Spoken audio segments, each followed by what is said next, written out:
आलोक कुमार हमेशा की तरह अपने ऑफिस के कैबिन में बैठे काम में बिजी थे। उनकी नजरें कभी लैपटॉप पर, स्क्रीन पर तो कभी रखी फाइल के पन्नों पर पड़ रही थी। उंगलियां माउस को कभी इधर उधर घुमाती तो कभी किसी कमांड को क्लिक करती। ऐसा लगता था कि मानो वे किसी खोई जानकारी को ढूंढ रहे हो, शायद किसी लंबे व जरूरी ईमेल का जवाब तैयार कर रहे थे। चेहरे पर थोड़ा सा तनाव था। तभी पास में रखा हुआ उनका फोन बज उठा। अमर का फोन था और कोई होता तो शायद can I call you later वाले बटन को दबाकर अपने काम में व्यस्त हो जाते, लेकिन अमर को जवाब देना उन्होंने ठीक समझा। दरअसल अमर आलोक की बेटी नेहा का बहनोई था।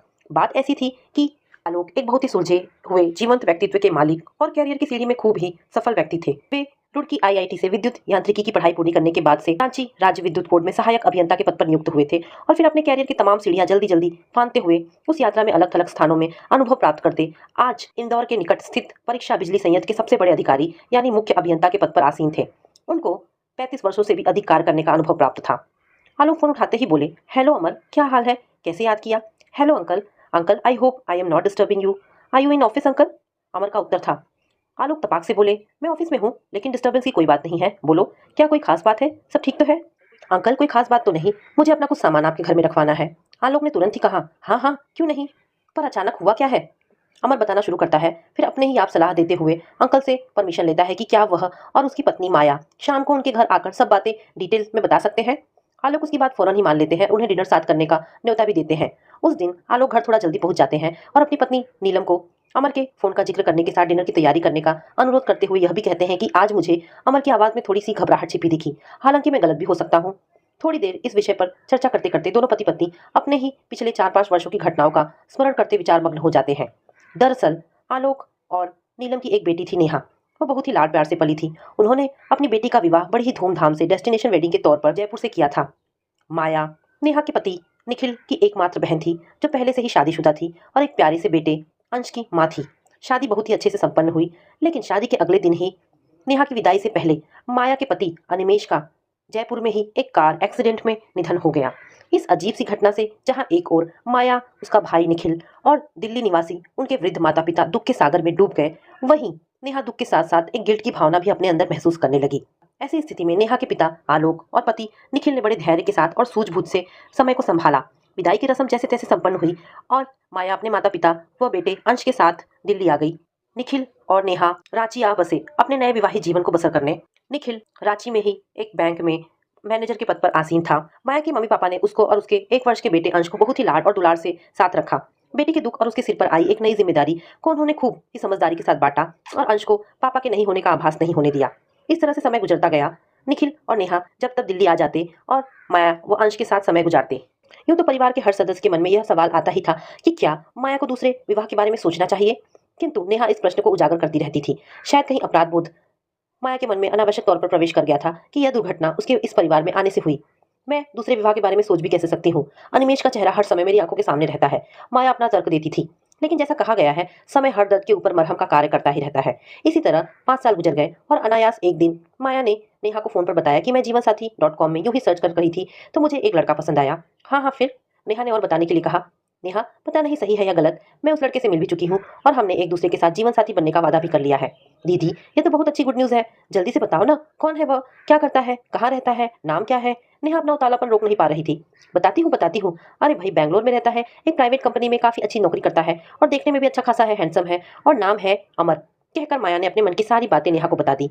नेहा कहाँ रुकने वाली थी, उसने उसी शाम निखिल को सब बता दिया और थोड़ी देर विचार विमर्श करने के बाद दोनों झटपट दिल्ली के लिए रवाना हो गए। दिल्ली में निखिल ने इस बात का खुलासा अपने मम्मी और पापा को किया और फिर माया को बीच में बिठाकर सबने प्रश्नों की झड़ी लगा दी। निखिल ने पूछा, दीदी तुमने सब कुछ ठोक बजाकर देख लिया है ना, उसकी पहली शादी क्यों टूटी, यह पता लगाया? माया ने कहा, हाँ हाँ अपनी समझ से सब कुछ पूछ लिया है। उसकी पहली पत्नी एक मुस्लिम लड़की है जो कि मिजाज की बहुत ही चिड़चिड़ी थी। अपने जिद्दी पर और तुक मिजाजी के कारण उसने अमर का जीना हराम कर दिया था। अब 2 वर्ष हो गए हैं, अमर अलग ही रहते हैं। दीदी, लेकिन कानूनी तौर पर तलाक लिया हुआ है कि नहीं, निखिल ने पूछा। और फिर अंश का क्या होगा? सभी प्रश्नों का उत्तर माया ने धैर्य के साथ दिया। उसने बताया कि अमर तलाक की कोशिश में लगे हैं और वह हो ही जाएगा। और जहां तक अंश का प्रश्न है, अमर ने उसे पूरी तरह आश्वस्त किया हुआ है कि वह उसे बेटे की तरह अपना लेगा। उसने यह भी बताया कि अगले महीने अमर बैंगलोर से दिल्ली किसी काम से आ रहे हैं और यदि सबको मंजूर हो तो निखिल के घर जाकर सबसे मिलने के लिए भी तैयार है। और ऐसा ही हुआ। अमर के दिल्ली आते ही निखिल ने फोन करके उसे घर पर डिनर पर बुला लिया। माया वहां पहले से ही मौजूद थी। निखिल और नेहा अमर से मिलकर अत्यंत खुश हुए और उन्होंने उससे वे सभी प्रश्न पूछ डाले जो माया के अच्छे भविष्य को सुनिश्चित कर सकते थे। अमर जी, आपने कानूनी तौर पर तलाक नहीं लिया है तो आगे चलकर कोई परेशानी तो नहीं होगी? निखिल का प्रश्न था। देखिए निखिल जी, मैंने अपने पिछले विवाह की हर बात माया को बता दी है। मैं तलाक के पेपर्स भी फाइल करने वाला हूँ और वैसे भी पिछले 2 सालों से मेरी उससे कोई बात नहीं हुई है। अमर का उत्तर था। अमर के हंसमुख स्वभाव ने सभी का मन जीत लिया। नेहा और निखिल ने इस मुलाकात के बाद फौरन आलोक को फोन किया। नेहा ने कहा, daddy there is a good news, Maya दी ने एक लड़का पसंद कर लिया है, बहुत अच्छा है। आपकी क्या राय है? बेटी, बहुत अच्छी बात है, लेकिन सब कुछ सोच समझ लेना चाहिए। आलोक का नपे तुले अंदाज में उत्तर था। फिर बाप बेटी ने काफी देर इस विषय पर बात की। कुछ समय और गुजर गया और महज इत्तेफाक की बात की अमर का तबादला इंदौर में हो गया। नेहा के लिए बहुत अच्छी खबर थी। जहां एक और माया व निखिल के माता पिता कुछ भी निर्णय लेने में हिचकिचा रहे थे, नेहा को पूरा विश्वास था कि उसके पापा अमर से मिलने के बाद एकदम सही सलाह और मार्गदर्शन देंगे। हुआ भी यही। आलोक ने अमर को घर बुलाकर उससे मुलाकात की और उनकी सलाह पर सभी लोग इस बात पर राजी हो गए कि इन दोनों की शादी जल्दी कर देनी चाहिए। आलोक ने यह भी प्रस्ताव दे दिया कि शादी इंदौर में ही आयोजित हो, क्योंकि अमर स्वयं भी अब इंदौर में रहता था। जल्द ही अमर ने अपने माता पिता को भी इंदौर बुलवा लिया। आलोक के पास साधनों की कमी नहीं थी। सभी लोगों के ठहरने की व्यवस्था वहीं पर आसानी से हो गई और जल्दी ही अमर व माया का विवाह रीति रिवाज के साथ संपन्न हुआ। अंश के बचपन को अब पापा की कमी नहीं रही। आलोक और उसकी पत्नी नीलम दोनों ही विचारों में जैसे खोए से हुए थे। अचानक नीलम जैसे नींद से चौंक कर उठती हुई बोली, अरे उठिए, वक्त का अंदाजा है आपको? वो लोग आते ही होंगे। दोनों तुरंत ही गतिशील हुए और जल्दी फ्रेश होकर अपनी चिर परिचित अभिवादन की मुद्रा में बैठ गए। जल्द ही अमर, पत्नी माया उनके घर पहुंच गए। अमर के साथ एक बड़ा सा सूटकेस और एक दस्तावेजों का फोल्डर था। आरंभिक औपचारिकताओं के तुरंत बाद अमर ने प्रार्थना स्वरूप कहा, अंकल ये सूटकेस हमें आपके घर में रखवाना है और ये कुछ दस्तावेज हैं जो आपको अपने पास संभाल कर रखने हैं। बेटा, यह आपका ही घर है, जो सामान रखवाना है रखो। किंतु अचानक बात क्या है?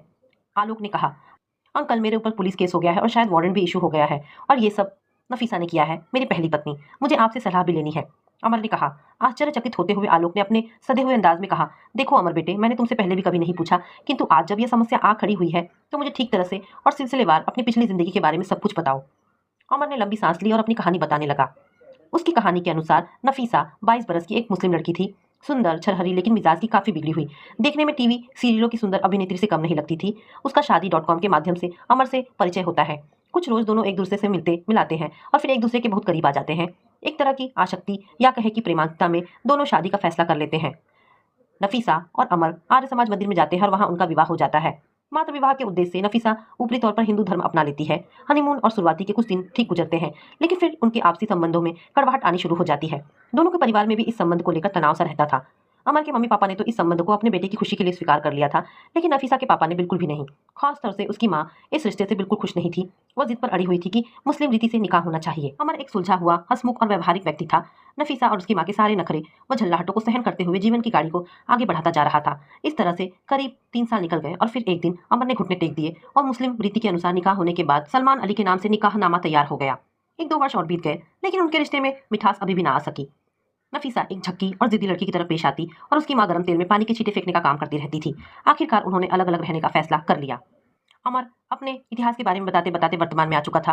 तभी नीलम ने आग्रह किया, क्या हम लोग बाकी बातें डाइनिंग टेबल पर बैठकर नहीं कर सकते? ये लोग बाहर से आए हैं, भूख लगी रही होगी। आलोक तुरंत मान गए और खाने के लिए बैठते बैठते उन्होंने कहा, बेटा अमर, इसके बाद का तो हम लोगों को भी मालूम है और हम लोग तुम दोनों से ही बड़े खुश हैं। आलोक और नेहा इस बात की चर्चा आपस में पहले भी कर चुके थे कि कितनी अच्छी तरह अमर ने अंश को अपने बेटे की तरह अपनाते हुए माया के जीवन में फिर से खुशियां भर दी थी। माया ने भी अमर के जीवन में भरपूर मिठास भर दी थी, उसकी मनपसंद पत्नी के रूप में। तो आगे बताओ, अब क्या हुआ? आलोक ने कौर मुंह में डालते हुए पूछा। अंकल, फेसबुक ने गड़बड़ कर दी। माया ने कहा। फेसबुक ने? क्या मतलब? नीलम और आलोक चौंक गए। हुआ यूं था कि अमर अंश और माया को लेकर मनाली गया हुआ था। उसने बड़े ही उत्साह और शौक से ऑफिस से छुट्टी लेकर यह प्रोग्राम बनाया था। माया ने तमाम तस्वीरें फेसबुक में पोस्ट कर दी, जिनमें पति पत्नी की नजदीकियां और एक अत्यंत सुखी परिवार की झलकियां स्पष्ट नजर आती थी। नफीसा, जिसका पिछले 1.5 साल से कुछ अता पता नहीं था, लेकिन जो शायद अमर की फ्रेंड लिस्ट में अभी भी थी, इन तस्वीरों को देखकर भड़क गई। अमर के पास उसका फोन आया और फोन में उसने साफ साफ कह दिया, अमर, मुझे छोड़कर तुमने दूसरी शादी कर ली है और तुम्हारा एक बच्चा भी है और तस्वीरों में तुम्हारे चेहरे पर कितनी खुशी और कितना सुख दिख रहा है। मैं ये कतई सहन नहीं कर सकती। यूं तो नफीसा ने पुरानी जिंदगी को भुलाकर अपनी जिंदगी को अपनी तरह से जीना सीख लिया था, लेकिन अमर को खुशी देखकर जैसे उसके अंदर की दबी हुई आग भड़क सी गई और उस दिन के बाद से माया और अमर की अच्छी खासी चल रही जिंदगी में परेशानियां ही परेशानियां आ गई। दिल्ली के थाने से अमर के पास फोन आया और उसे थाने में बुलाया गया। निर्धारित तिथि पर ही अमर इंदौर से दिल्ली पहुंचा और सीधे वहां थाने में चला गया। थाने के एक बड़े ऑफिसर ने अमर को विस्तार से नफीसा द्वारा दर्ज शिकायत पढ़कर सुनाई और बताया कि यह मामला गंभीर हो सकता है और भलाई इसी में है कि आपसी बातचीत से सुलझा लिया जाए। दूसरे ही दिन फैमिली कोर्ट के एक अधिकारी ने दोनों को बुलवाया और उनकी काउंसलिंग शुरू की, किंतु नफीसा कहाँ मानने वाली थी। एक घायल शेरनी की तरह फेसबुक की कुछ तस्वीरों का विवरण देती हुई और क्रोध में आकर वह एक ही बात दोहरा रही थी, या तो ये वापस आ जाए मेरे पास या फिर अदालत इनको जेल में बंद कर दे। और धीरे धीरे अमर के लाख मनाने के बावजूद नफीसा के वकील ने धारा 494, धारा 504 इत्यादि लगाकर अमर पर दहेज की मांग, अत्याचार, घरेलू हिंसा के इल्जाम लगा दिए। अमर और माया ने भी मामले के लिए एक वकील को तय किया। वकील को पता चला कि इस मामले में अमर का पक्ष काफी कमजोर है, क्योंकि बिना किसी तलाकनामे के उसकी दूसरी शादी नहीं हो सकती थी। बहरहाल अमर के वकील ने यह तर्क दिया कि उसकी पहली शादी भी कानूनी नहीं थी, इसलिए तलाक का प्रश्न ही कहाँ उठता है। लेकिन इस तरह के मामलों में महिला पक्ष को हमेशा प्राथमिकता मिलती है। कोर्ट की तारीखें, सुनवाइयां और तारीखों के मुलतवी होने का सिलसिला शुरू हो गया। परेशानियां इतनी बढ़ती गई कि अमर और माया को पुलिस के छापे के डर से इंदौर में 2 बार अपने किराए के घर को बदलना पड़ा। और आज उन दोनों का आलोकनाथ के घर में आने का मकसद यही था कि वो सारा सामान, वो सारे दस्तावेज जो ये साबित कर सकते हैं कि माया अमर के साथ रहती है, कहीं और रखवा दिया जाए। आलोक ने लंबी हुकार भरी और कहा, बेटा तुम लोग डिजर्ट तो लो, तुमने तो खाना भी ठीक से नहीं खाया, चावल तो लिए ही नहीं। दरअसल आलोक खुद सोच विचार में पड़ गए थे। उन्हें अमर और माया को देने के लिए उपयुक्त सलाह तुरंत नहीं सूझ रही थी। औपचारिक बातें करके अपने मन को सोचने का कुछ समय देना चाह रहे थे। बोले, अमर, कानूनी रास्ते से मुझे कुछ समाधान निकलता नजर नहीं आ रहा है, फिर भी अपने खास दोस्त जो कि एक वकील है से विचार विमर्श करके देख लेता हूँ। इस बात को 4 दिन ही हुए होंगे कि आलोक अपनी निजी कार लेकर अमर को फोन से इत्तला करके उसके घर पर पहुंच गए। तुरंत काम की बात पर आते हुए बोले, देखो बेटा, मैंने अपने दोस्त से काफी डिटेल में बात की है। कानूनी रास्ते से हम थोड़ा समय अवश्य खरीद सकते हैं, लेकिन केस जीत नहीं सकते। समय और पैसे की बर्बादी अलग। तो अंकल, और कोई रास्ता है? अमर ने पूछा। अवश्य कोई ना कोई रास्ता तो निकलेगा ही। अच्छा यह बताओ, और जरा सोच कर बताओ कि नफीसा को जीवन में सबसे ज्यादा क्या अच्छा लगता था, या कोई ऐसी ख्वाहिश जो वह पूरी करना चाहती थी मगर हो नहीं पा रही थी? अंकल, नफीसा का एक जबरदस्त सपना था कि वो भारत से दूर विदेश में जाकर जीवन बसर करे। हमारी शादी के बाद भी वह कई बार इस बात को बोलती थी कि हम किसी तरह से बाहर यूरोप में चले जाएं और संपन्नता के साथ वहां जीवन बसर करें। मैंने इस दिशा में प्रयास भी किया, लेकिन मेरी फील्ड में बाहर नौकरी मिलनी मुश्किल थी। आलोक उठे और उन्होंने चेहरे पर एक सीमित सी मुस्कान ओढ़ ली कि मानो कुछ खोज प्राप्ति हुई हो। फिर जाते जाते बोले, अमर, हम लोगों को कुछ काम करना होगा। उस दिन के बाद से आलोक अत्यंत व्यस्त हो गए। सरकारी कार्य के अलावा उन्होंने मानो एक प्रोजेक्ट की परिकल्पना की और फिर उसको पूरा करने के लिए पूरी तरह से जुट गए। अमर और माया इस प्रोजेक्ट में उनके सहायक बन गए। नीलम भी समय समय पर अपनी सलाह देती रहती थी। सब यही सोचकर चकित रहते थे कि कैसे इतने ऊंचे ओहदे में रहते हुए भी वे किसी की सहायता के लिए समय निकाल लेते थे।